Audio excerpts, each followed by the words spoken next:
And so we will track them, we will map them, we will network them, and we will hunt them and kill them because they're trying to and they are killing and poisoning the American people. And so we will track them, we will map them, we will network them, and we will hunt them and kill them because they are killing and poisoning the American people.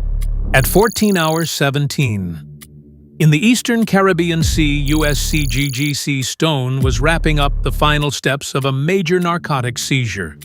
Evidence teams had already documented tightly packed bundles stacked across the stern part of a shipment valued at more than $84 million. The operation had been carried out with steady coordination, and the cutter resumed its patrol in what appeared to be a calm stretch of international waters. That calm ended abruptly.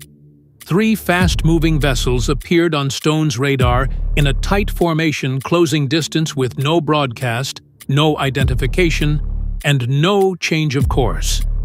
Their approach pattern resembled a deliberate intercept, and within seconds the lead ship advanced ahead of the others. At 14 hour 18, a 76mm round struck the cutter's stern. The impact tore through antennas, damaged communications gear, and sent fragments scattering across the deck. 7 American crew members were injured as alarms sounded throughout the ship. Stone responded with controlled fire from its 57mm gun, targeting the closest vessel to break the formation. Yet the situation escalated quickly as all 3 ships maneuvered into a position that suggested an attempted boarding in international waters. The engagement had begun, and the motivations behind that first shot remained unclear. Stay with Titan Navy. Subscribe now so you do not miss the next update in this developing conflict.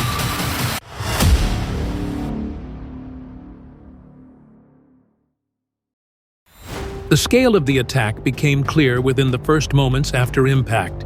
USCGGC Stone, still recovering from the initial strike that tore through its stern without warning, was suddenly forced into a fight it had not initiated. Smoke drifted across the deck, alarms cut through the ship, and the crew moved instantly to emergency stations as the situation changed from routine patrol to direct combat. At 14 hour 19, with smoke still pouring from the damaged stern, USCGGC Stone broadcast its first Mayday.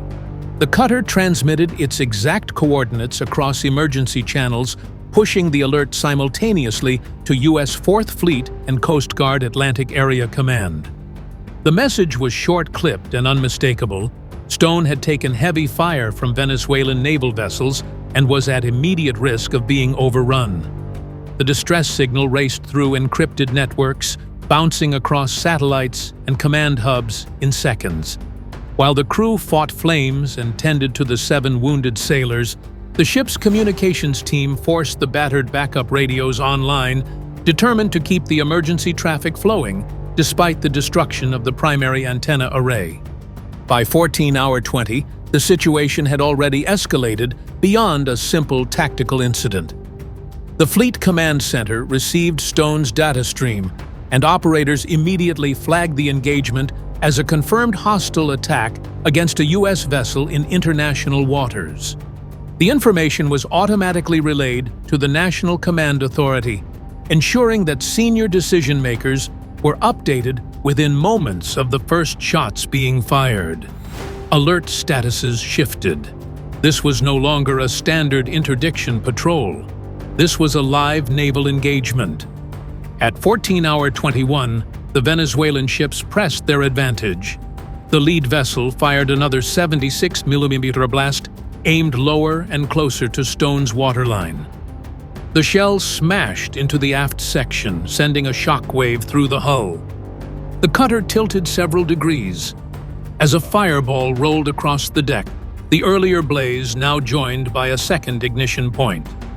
Damage control teams scrambled with hoses and extinguishers, while the engineering crew fought to keep power stable amid the tremors and heat. Stone was taking damage faster than repairs could keep pace.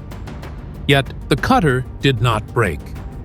At 14 hour 22, The ship's technicians brought the tactical data network online, routing through secondary power systems and the remaining intact antennas.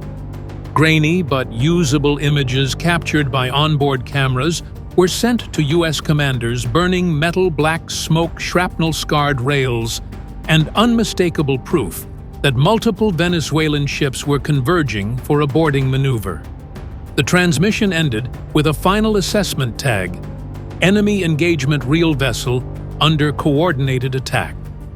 Those 5 words triggered an entire chain of decisions. 1 minute later, at 14:23, the guided missile destroyer USS Gravely received the order to proceed at maximum speed toward Stone's position. Engines roared, the bow lifted slightly, and the destroyer surged forward through the sea at flank power. Behind it, USS Porter, another Arleigh Burke-class destroyer, adjusted course and accelerated, forming a 2-ship response force, racing to intercept the attackers.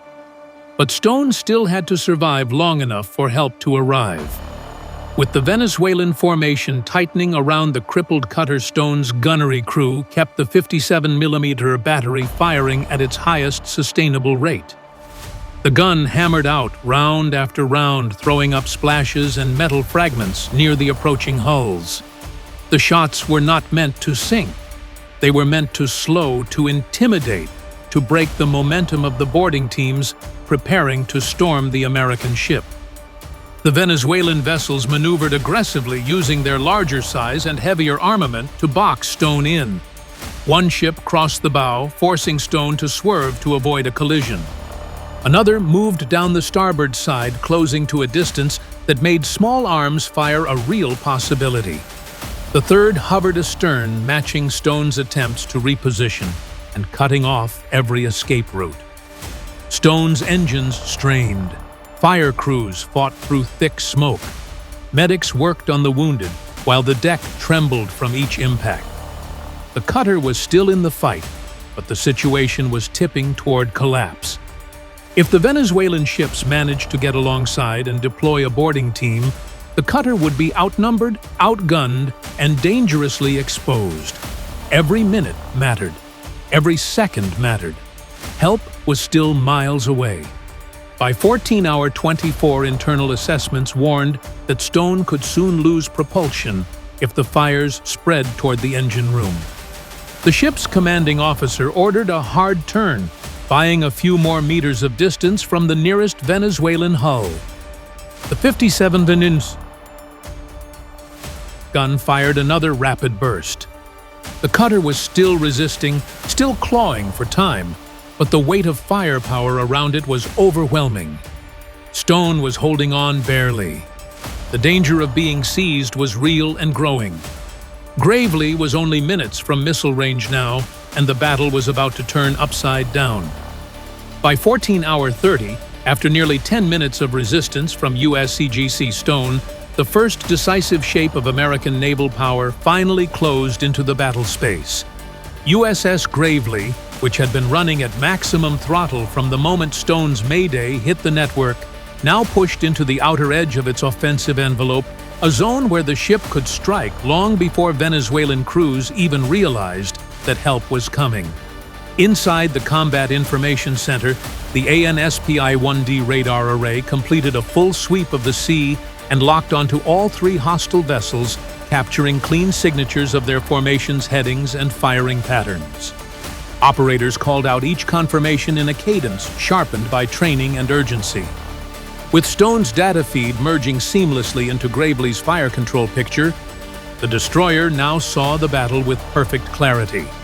One Venezuelan ship maneuvering to block Stone's bow, another sliding down the starboard side for a potential boarding run, and a third holding a trailing position that would cut off any retreat. All 3 represented active lethal threats, and all 3 were well within the weapons range Gravely needed. At 14:31, another burst of compressed images arrived from Stone flames spreading across the aft deck.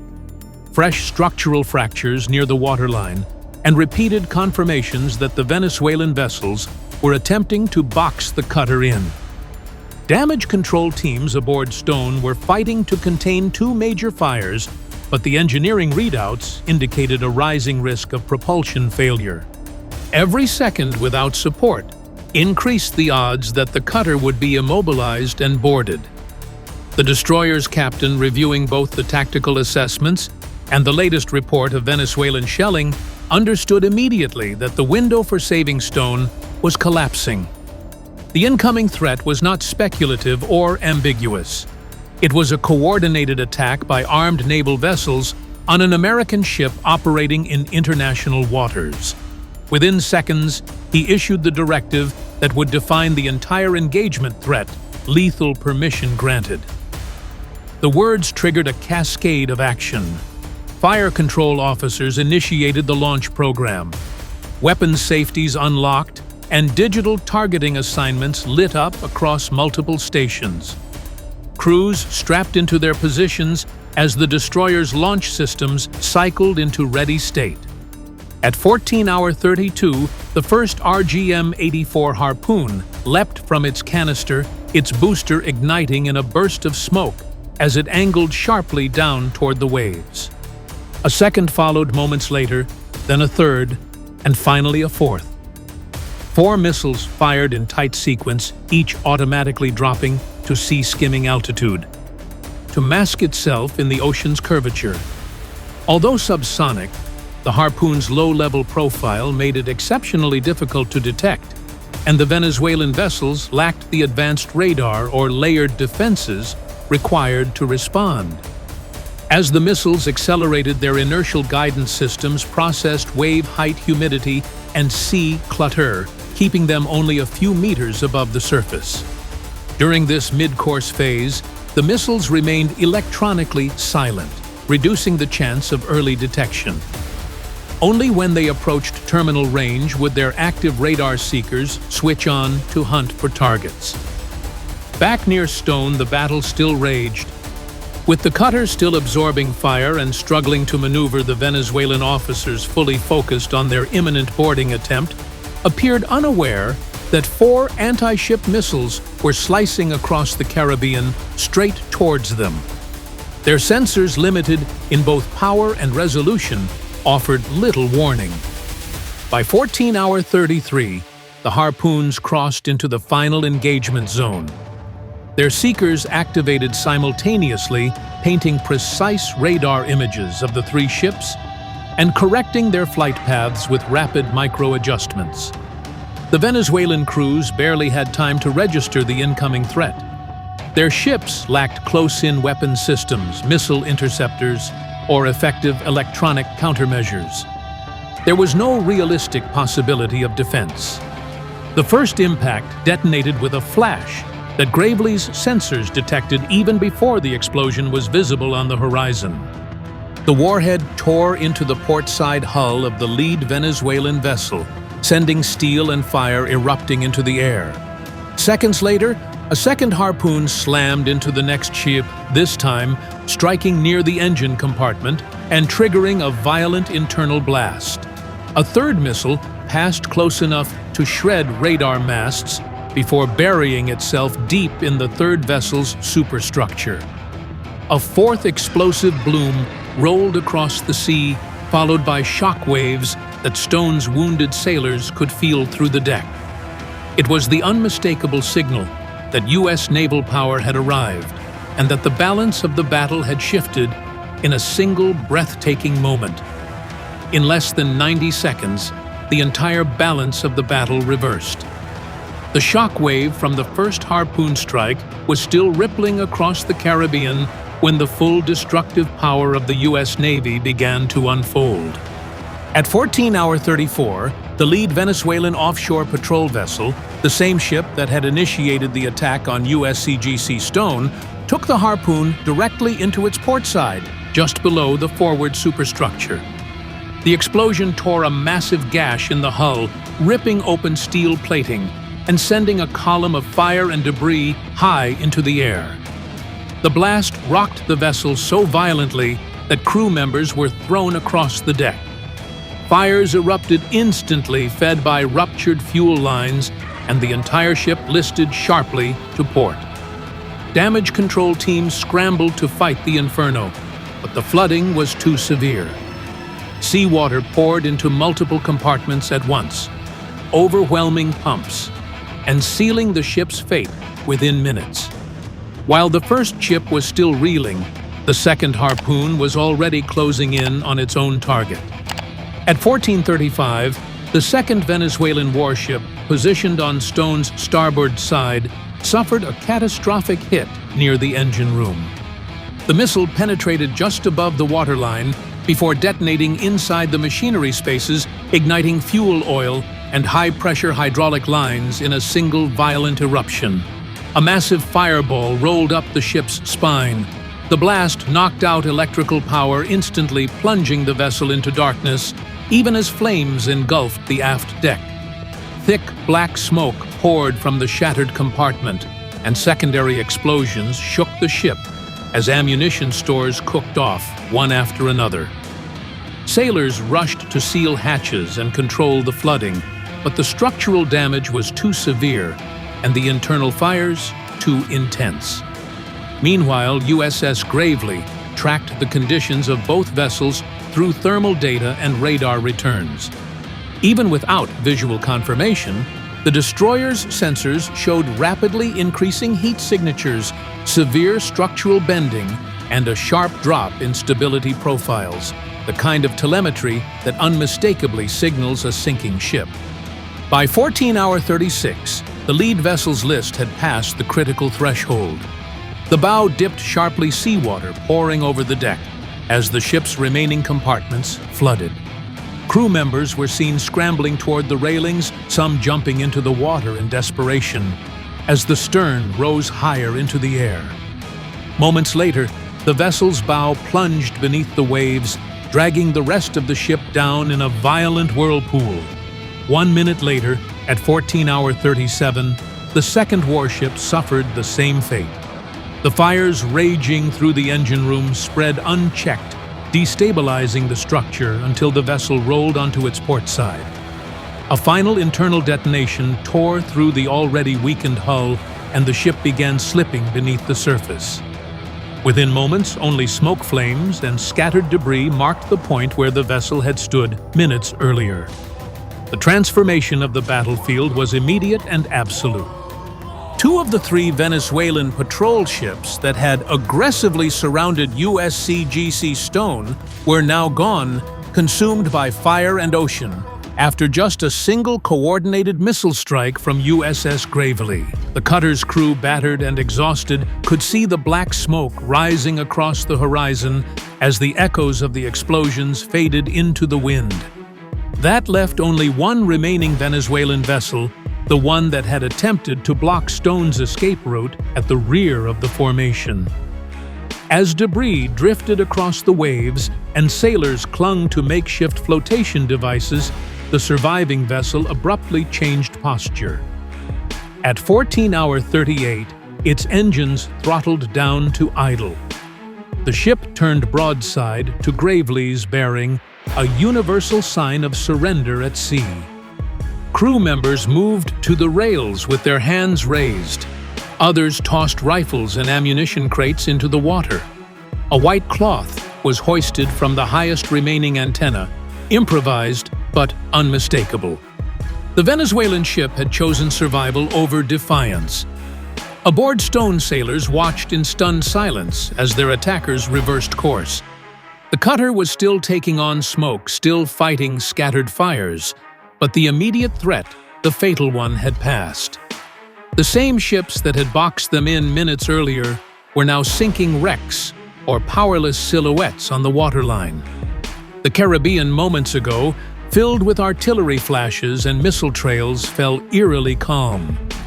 The guns had gone silent, but the mission was far from over.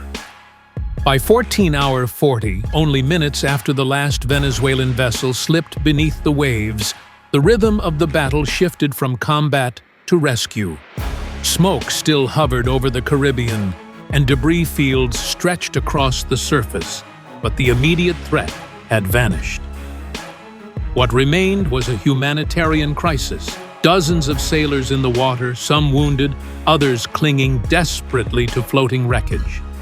USCGC Stone, though damaged and fighting scattered fires, was the first to begin recovery operations. Its crew deployed a rigid-hull inflatable boat from the port-side davit, lowering it into the sea, while medical personnel prepared triage stations on the deck. The cutter's engines were still unstable, but the crew worked with disciplined precision, determined to save as many lives as possible, even lives that had been firing upon them minutes earlier.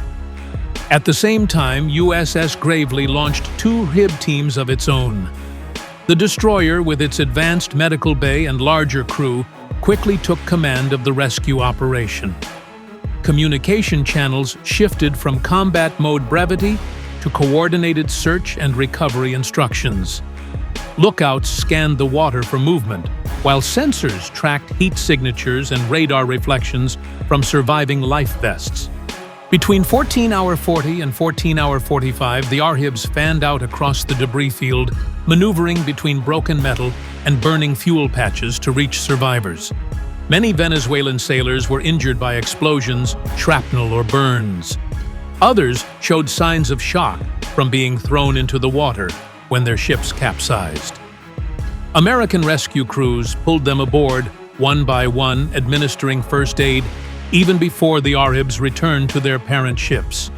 Some Venezuelan sailors resisted rescue, initially disoriented and fearful, but were calmed by hand signals and shouted reassurances. Others openly wept with exhaustion when American hands lifted them from the waves. By the end of the first rescue sweep, 89 Venezuelan sailors had been recovered alive. An additional 33 were confirmed dead, either trapped in sinking compartments or killed during the explosion. The numbers were grim, but without the rapid U.S. response, the casualties would have been far higher. On the deck of Gravely, medical personnel organized the survivors into treatment zones based on priority. Minor wounds were handled by corpsmen directly on deck, while those with severe burns or crush injuries were rushed into the ship's medical bay. Stone, though still battered, treated less critical injuries and passed updated triage notes to Gravely through secure channels. Meanwhile, U.S. Navy officers tracked the position of the third Venezuelan vessel, the one that had surrendered at 14-hour 38. The ship still afloat, but disabled, was approached cautiously by one of Gravely's RHIB teams. Armed sailors boarded the vessel at 14-hour 46, securing it room by room to ensure that no hidden weapons or hazards remained. The Venezuelan crew complied without resistance, and the ship's decklog navigation systems and communications records were taken into custody as evidence. The commanding officer of the Venezuelan vessel, the same officer who had attempted to cut off Stone's escape, was escorted onto a RHIB under guard. His surrender was calm, but visibly shaken. He was transported directly to USS Gravely for temporary detainment and questioning, not as a prisoner of war, but as the responsible party in what the United States now viewed as an unprovoked naval attack. As the rescue operation stabilized, the U.S. vessels transitioned into full battlefield control mode.